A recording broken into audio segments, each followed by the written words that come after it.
Yo, what's going on YouTube, and welcome back to another Minnesota Twins review. This is going to be of the series review against Kansas City. If you haven't seen the individual game reviews, though, make sure to go check those out.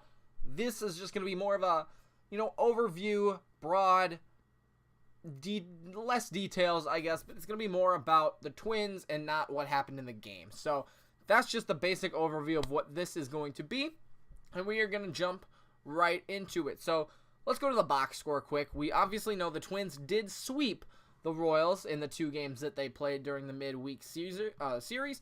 And, that's, again, the most important thing. I probably have said that 70 times in the last 3 videos, but a win is a win no matter how you get it. That's how it goes down in the books.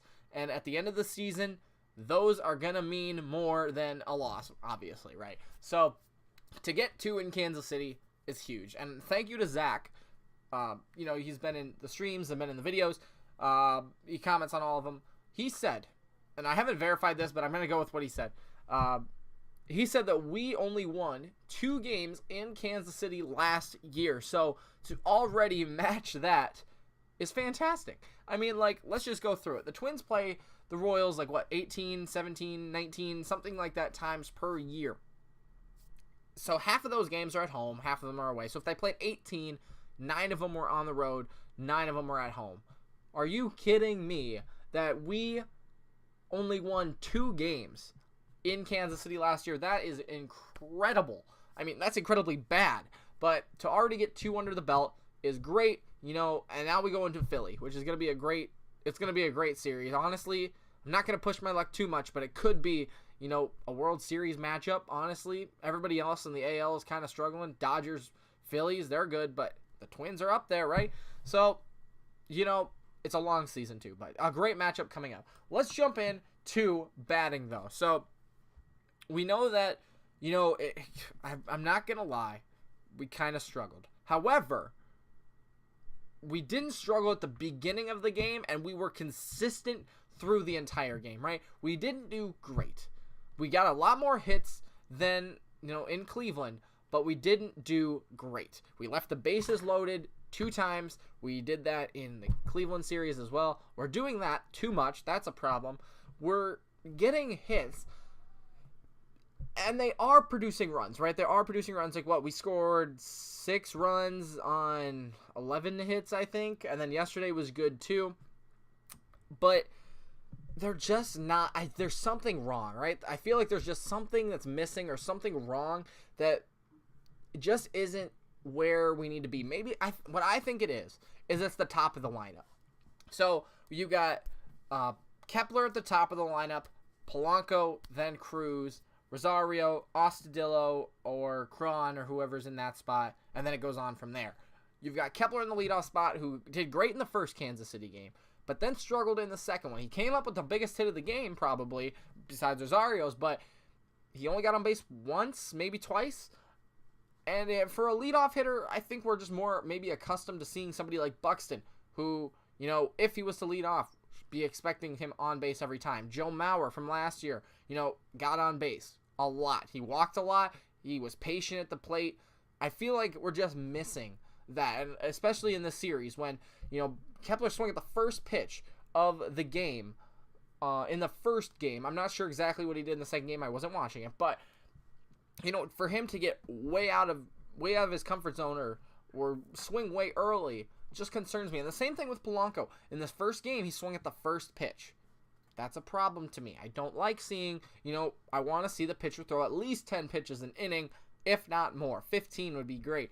But he got on base in that first hit, but on the first swing, but it concerns me that he's just over anxious. He's swinging at bad pitches. He got lucky on one. It's baseball. You get lucky sometimes. But to see that again with Polanco then, and then Cruz, 2 pitches later, get out. That's just a problem. And I feel like that is maybe the difference between this year and last year, being more anxious. Maybe it's anxious. Maybe it's, excited. Maybe it's just, I guess I don't know maybe the exact word for it, but they're just over antsy at the plate. They want to get hits. They want to get out in front of their pitchers. And it can work sometimes, right? But sometimes it doesn't. And to see that in the first couple of, innings, it sets the tone for the rest of the game. So for example, in the Kansas City game, it worked. But in the Cleveland games, it didn't. And we got perfect gamed through, one time through the lineup. So I think that's just the difference. And maybe, we got a lot of hits. We had more hits than we did in this series than the last series against Cleveland. However, they were more spread out. And that is a good thing. But it's just, I feel like we're pushing the issue too much. So, I mean, like, Kepler got his first hit, though. That's great. Did he? Or did he have one in Cleveland? I know Rosario got his first hit. That's what's important. And one of them, he has, 3 hits, I think, on the year now? Let's look. 3 hits on the year. And batting 300 for the series. He really sucked in Cleveland, or against Cleveland, but came up with a big hit in that game. Did really well there. Obviously, it did not. It won us the game, basically. But Astudillo, fantastic. The announcers were saying, I was listening to the Kansas City announcers again. Fantastic. Batted he's 13 for 21 or something against Kansas City in the last 2 years. He's been doing great. He needs to be in the lineup more. I told you this in yesterday's video. Garver and him and Astudillo, they can play catcher every other day if they need to. Put Astudillo in left field. Put him in center field. Probably not, but third base, first base. He can play literally almost every position. I don't know why he's not playing more. And especially with Gonzalez, he really struggled this weekend. He struggled against Cleveland too.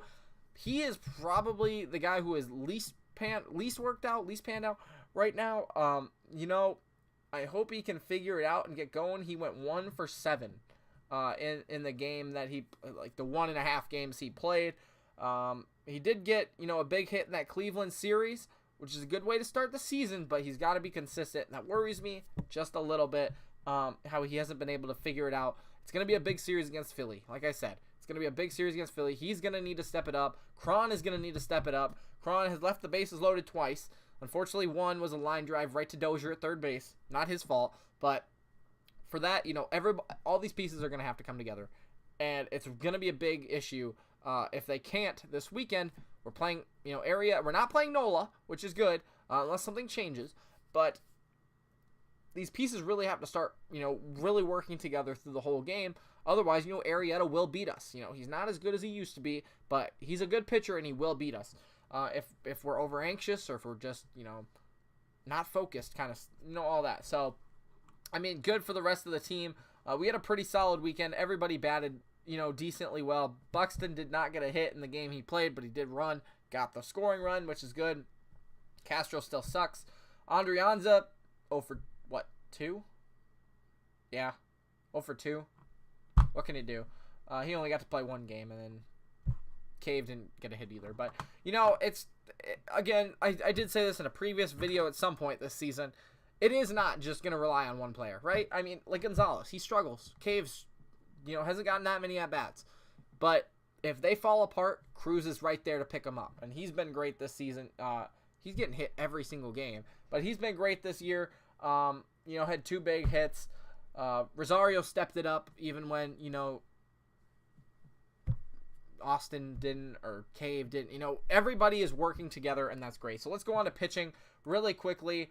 There's not much to talk about pitching besides Barrios, really, and Odorizzi, because they're the only 2, starters that went. Barrios, he didn't do as well as he did in the first game, right? That's pretty obvious. He only pitched, he still pitched great, right? He pitched 7 innings, 7 hits, 3 runs, 1 home run, and 4 strikeouts. I mean, that's a good game, right? That is a good game. That's not a bad game by any remark. It's just not what we saw in the first game. I don't think that's a concern. I think those are still amazing numbers. And I don't think, I think he plays Philly the third game. I think he's starting against Philly in the third game. That's going to be a big test. They got a really good lineup. If he can do well in that game, this is just maybe a flounder in the fit. I don't know if there's an expression like that. Let me know. But then Gibson, obviously, he pitched good to start. Blew up a little bit, but it was also due to an error and, another bobble by Andrianza. So, I want to see him start again. He starts against the Mets. I think he gets DeGrom. Odorizzi or him gets DeGrom. I can't remember if he pitches game 1 or 2. But that's going to be a huge game. The Mets offense isn't as, great as, it's better than it was last year, but it's not as good as it maybe should be. Maybe it's not. I don't know how it really compares to the Twins, but that'll be another great matchup. I don't want to commentate too much on these two guys this game, mainly because I don't think this was their best performance. Obviously, KC is not as good as the Twins, and they almost beat us twice. That is baseball, but every day is going to matter. I do want to see what happens against the next two teams with these guys on the mound. But I do want to mention one thing before I leave. Mahida. He pitched great, and he really stepped it up and came in a great spot. I didn't mention this in yesterday's video, but he came in and just absolutely tore it up for the 2.1 innings he was in. He did walk one guy, but he also struck out 3, no hits, no earned runs, no home runs, and he has a strikeout of 11.6 per 9. That's pretty good. Obviously, he only pitched in 2.1 innings, but he did his job. He came in and did well. Blake Parker, last thing I'll say, 2 saves. It's good to see him get back in there and finish the job against KC after struggling against Cleveland. We could be perfect right now, obviously, if Blake Parker didn't throw 2 balls in the dirt and give up a deep sacrifice fly to Allen. But hey, it happens. Like I said, it's baseball. It's good to see him back, and that's the same thing I want to see with Barrios and Gibson. It's just a bounce back like that. Hey, they didn't have the best games in KC, but they'll bounce back and they'll do okay against some pretty good teams, the Mets and the Phillies on the road. So a big couple of series coming up here, but it'll be good. It'll be a great test to see how the Twins will do pitching wise, hitting wise. It's kind of bringing it all together. Like I said, could be what I think could be a World Series preview if everything goes the way it is right now. Obviously, it's a long season. Things change. Boston's not going to suck forever. The Yankees will figure it out. So it's a long season, ups and downs, but hey, this is going to be a big test, and it'll be a great chance to see how good the Twins can do. So that is all I got for you today. Thank you so much for sticking around. Let me know if you watched the whole video. Say despicable if I forgot that was up there. Say despicable down in the comments if you watched the whole thing. So that's all I got for you. Make sure to come back tomorrow for the game review and maybe another video, probably that Kepler leadoff video that I've been trying to do for the last couple of days. But that's all I got for you today. Come back tomorrow, and we'll see you then. Peace out, guys.